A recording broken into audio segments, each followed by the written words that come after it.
Bonjour à tous et bienvenue dans cette vidéo de la chaîne Science Fonction dédiée aux probabilités.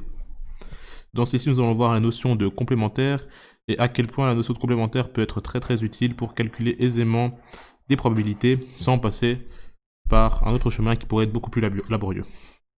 Alors j'avais introduit dans d'anciennes vidéos ce qu'était un complémentaire. Donc un complémentaire d'un ensemble A en ayant comme référence oméga est noté donc A avec un indice C ou A avec une barre au-dessus, donc pour noter le complémentaire. Je vous rappelle très vite ce qu'est un complémentaire. Donc si je me place dans oméga et que je me donne un ensemble A, donc ici on voit bien que oméga a 5 résultats possibles, donc il y a 5 résultats possibles dans mon expérience, symbolisés encore une fois par les différents points à l'intérieur de mon ensemble oméga. Je définis l'ensemble A comme celui-ci, où on voit bien que nous avons 2 résultats possibles pour mon expérience. Et donc les complémentaires de A sont tous les résultats possibles qui sont dans oméga, mais qui ne sont pas dans l'ensemble A. C'est-à-dire dans oméga, on voit bien que celui-ci est un résultat possible qui n'est pas dans A. Celui-ci est un résultat possible car il appartient à oméga, mais il n'est pas dans l'ensemble A. Et celui-ci est un résultat aussi possible car il appartient à oméga, mais ne fait pas partie de l'ensemble A. Donc déjà, ce qu'on peut constater, c'est que quand je fais l'union de A et de son complémentaire, j'obtiens oméga. Et ça pour A quelconque, c'est-à-dire pour tout événement A, donc pour n'importe quel oméga, si vous prenez un événement A dans oméga, et que vous prenez son complémentaire, et que vous faites l'union des deux, vous obtiendrez toujours oméga. De ça, on peut donc en faire découler une relation très importante pour le calcul de probabilité. Et ce calcul nous dit quoi? Il nous dit que si je souhaite calculer la probabilité de A, ce que je peux faire, c'est passer par le calcul de la probabilité de son complémentaire, et ensuite faire la soustraction suivante, 1 moins le complémentaire, donc 1 moins la probabilité du complémentaire de A. Et en faisant ceci, j'obtiens la probabilité de A. Alors, si je mets une petite étoile et que ici, je vous fais la démonstration rapidement pour les curieux, donc ça va aller très vite, cette démonstration assez rapide. Hop, démonstration. Alors, on souhaite prouver que la probabilité d'un événement A quelconque est égale à 1 moins la probabilité de son complémentaire. Alors, comment est-ce que je peux faire pour le prouver? Je peux partir simplement de ce que j'avais dit au-dessus. Donc, on sait que A union A complémentaire est égal à oméga. Je peux prendre la probabilité de chaque côté. Donc, j'obtiens la probabilité de A union A complémentaire est égale à la probabilité d'oméga. Ok. Étant donné que, par définition, des ensembles complémentaires sont forcément disjoints, on voit bien qu'ici, il n'y a aucune intersection entre A et A complémentaire, ils sont disjoints. Quand je passe donc au calcul de la probabilité de leur union, je fais simplement la somme de la probabilité de A plus la probabilité de A complémentaire.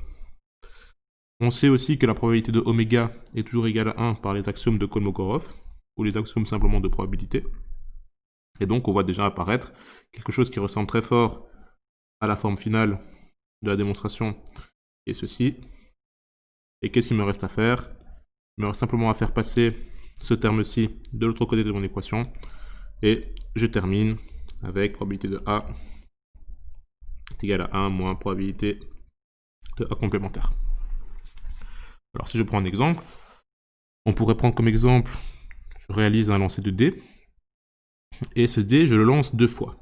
Alors pour noter les résultats que j'obtiens, je vais procéder par couple, c'est-à-dire que je vais prendre un couple AB, où la première coordonnée, si vous voulez, de mon couple sera le résultat de mon premier jet, et la deuxième valeur de mon couple sera le résultat de mon deuxième jet. Donc, imaginons si je prends le couple 1-2, eh bien ça traduit le fait que j'ai obtenu 1 au premier lancer et 2 au deuxième lancer. Alors je vais découper mon ensemble oméga qui est défini par ce petit rectangle que vous voyez là.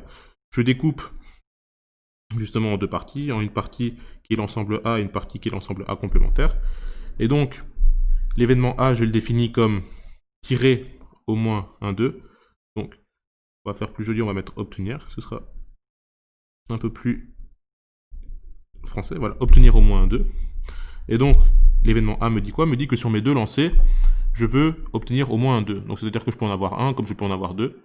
C'est pour ça que si on regarde l'événement A, eh bien, on constate que j'ai des couples avec le 2 qui figure forcément dedans, mais j'ai aussi le couple de 2. Donc, c'est-à-dire que je peux obtenir 2 au premier et au deuxième lancer, et ça respecte la condition qui est d'obtenir au moins un 2 sur mes deux lancers. Et donc, on voit que dans l'événement A, eh bien, forcément, j'ai des couples avec un 2, que ce soit au premier lancer ou au deuxième ou au 2. Donc on a ici le couple de 6, c'est-à-dire j'obtiens un 2 au premier, un 6 au deuxième. J'obtiens ici le couple 6-2, donc j'obtiens un 6 au premier, un 2 au deuxième. Le couple de 2, comme je l'ai présenté, donc un 2 lors des deux jets. Le couple de 3, le couple 3-2, etc. Vous l'avez bien compris. Alors quand je regarde mon ensemble A, quel est son complémentaire? C'est-à-dire quels sont tous les résultats possibles de oméga, mais qui ne sont pas dans l'événement A, c'est-à-dire qui n'ont pas comme critère d'avoir au moins un 2, eh bien je pourrais avoir le résultat 5-6, c'est-à-dire que 5-6 est bien sûr une possibilité dans oméga, c'est-à-dire que je peux très bien avoir 5 au premier lancer et 6 au deuxième lancer de mon dé, et on voit bien que 5-6 n'appartient pas à l'événement A, étant donné que lors de ces deux lancers, je n'ai pas obtenu de 2, j'en ai obtenu 0. Et je peux continuer comme ça à lister quelques exemples. Ici j'ai le résultat 3-4, j'ai le résultat 6-5, le résultat 4-3, le résultat 1-3 et le résultat 3-1. Et donc, vous l'aurez bien compris, qu'est-ce que ces résultats ont en commun? Eh bien, ils ont en commun que, forcément, ils n'ont pas de 2 lors de chacun des deux lancers. Je n'obtiens pas de 2 pour l'un ou l'autre, ou même les deux de mes lancers.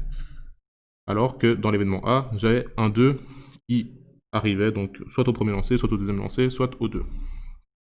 Et donc, si je souhaiterais calculer la probabilité de A, donc c'est-à-dire la probabilité d'obtenir au moins un 2 sur deux lancers de mon dé, eh bien donc je pourrais faire ce calcul d'une façon traditionnelle, c'est-à-dire essayer de calculer directement cette probabilité, c'est-à-dire en disant, ben voilà, je vais faire la probabilité d'obtenir un 2 sur un des lancers, et puis j'additionne à cela la probabilité d'obtenir 2 fois le 2 sur deux de mes lancers, mais on voit que ça complique pas mal la chose, et une fois que les calculs deviennent un peu trop compliqués, on se perd et on peut risquer de faire plus facilement des erreurs. Alors ce que je vous propose, c'est justement utiliser la relation du complémentaire qu'on a montré ici. Et justement, quel est le complémentaire de mon événement A qui est ici? Eh bien, je vais le noter, c'est simplement de ne pas obtenir de 2 sur mes deux lancers. Donc ça, c'est mon événement A complémentaire. Et donc, si je souhaite calculer la probabilité de A, je peux utiliser la formule qui est ici. Donc, c'est-à-dire que la probabilité de A, donc de l'événement que je recherche, est égale à 1 moins la probabilité du complémentaire. Et que vaut la probabilité du complémentaire? Eh bien, c'est très facilement calculable. Sur mon premier lancer, j'ai 5 chances sur 6 de ne pas obtenir de 2. Sur mon deuxième lancer, j'ai 5 chances sur 6 de ne pas obtenir de 2. Et donc on voit bien que cette probabilité de ne pas obtenir de 2 sur un de mes deux lancers ou les deux est de 25/36e. Donc là on a la probabilité du complémentaire. Et si maintenant je souhaite obtenir la probabilité de A, on voit que j'ai simplement à faire 1 moins 25/36e. Donc j'applique la formule. Et si je réduis en termes de fraction, je me retrouve avec 11/36e. Donc je me retrouve avec 11/36e. Et je vois que donc P de A est égal à 11/36e. Et l'on voit que cette notion de complémentaire a été très astucieuse et très simple pour calculer cette probabilité qui semblait un peu laborieuse au départ. Voilà, ce sera tout pour cette vidéo concernant le complémentaire. À la prochaine.